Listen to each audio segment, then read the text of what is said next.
Hello and welcome to Grand Prairie Update. I'm Don Johnson. And I'm Terry Briggs. Here's what's happening in your city. Volunteers in Grand Prairie are rolling up their sleeves to help save lives by donating blood. Authorities say severe winter weather across the country has canceled dozens of blood drives, creating a critical shortage of blood supplies. We're about 1,500 blood drives down, meaning canceled because of all the bad weather. So what that translates to is if you shut down national blood collections for 3 full days within a 6-week period. That's how short the blood shortage is right now. People don't realize that it's the blood that's on the shelf today that will meet the needs of any emergency that comes up. So blood will only last on the shelves about 42 days, and we're already low as it is. According to researchers, giving blood is healthy. It can help reduce the risk of cancer and heart attacks by lowering iron and free radicals in the body. It can also burn up to 650 calories for every pint you pump. But there was another incentive for many of these volunteers. It's a good thing to do. You never know when you'll need it or someone else will need it and not be able to get it. Officials organized this blood drive as part of Get Fit Grand Prairie, the new citywide wellness initiative that focuses on physical fitness and healthy food options. You'll find more information, including tips, tools, and links to resources like the American Red Cross by going online to the Get Fit Grand Prairie website. And so they are actually able to communicate with the students. We funded that. More than 24 organizations came together for the first ever nonprofit Expo at the Summit at Central Park.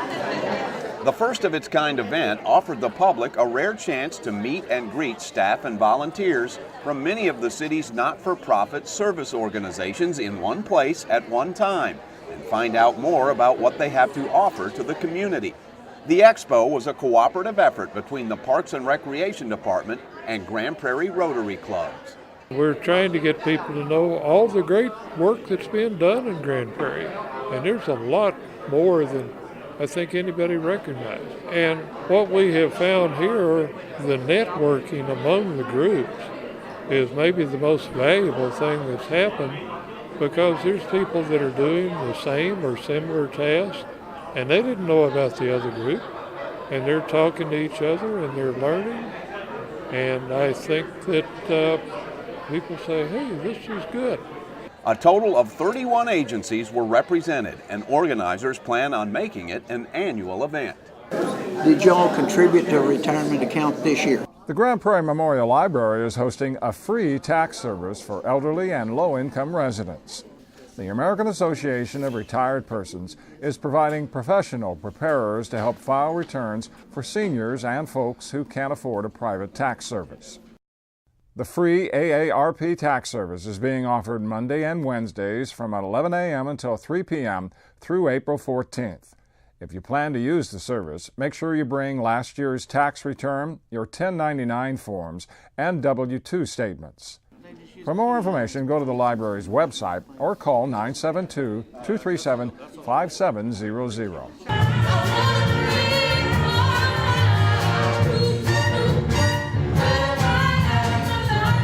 Dreamgirls has arrived at the Uptown Theater. The Broadway musical that became a box office smash as a movie hits the Grand Prairie stage for 8 performances through March 2nd. The story begins in the 1960s and follows the evolution of American rhythm and blues music in the 60s and 70s through the eyes of a Detroit, Michigan female group known as the Dreams and their manipulative record executive.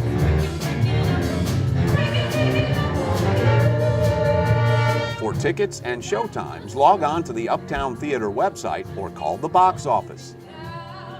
That's it for this edition of Grand Prairie Update. Hope you'll join us next time.